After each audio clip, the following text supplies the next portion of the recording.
the institution of the ACB and the other anti-corruption offices has been severely undermined.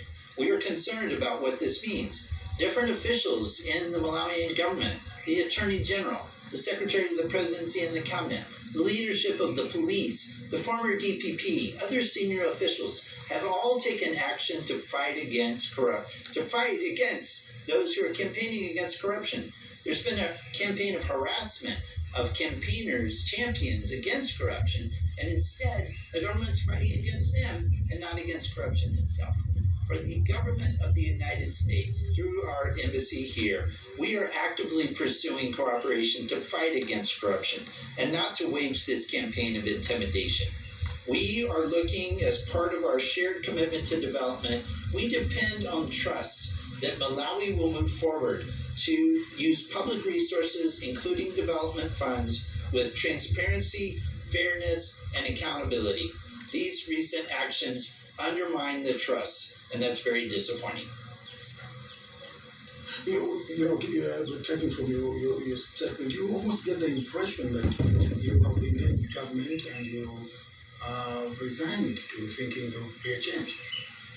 I think my personal and my embassy's disappointment is that we have engaged government in conversations to try to move forward together.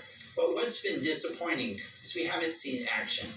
Action must match words. And in the fight against corruption, you need a team approach. You need everyone pulling together. But what's happening is corruption is fighting back.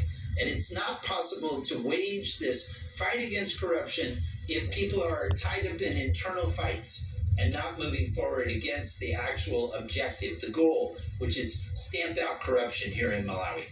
Well, what specific action do you expect from the government? I'm asking this because I've heard the president of this country make public statement to the effect that he is committed to fighting corruption and taking action to do it.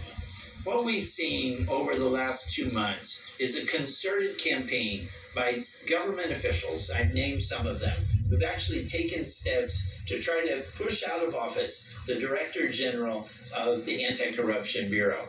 It boggles the mind of how you can support the ACB as an institution when you're trying to decapitate the organization and take out the head of the organization.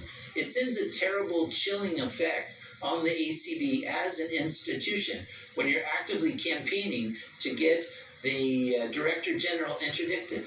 We've seen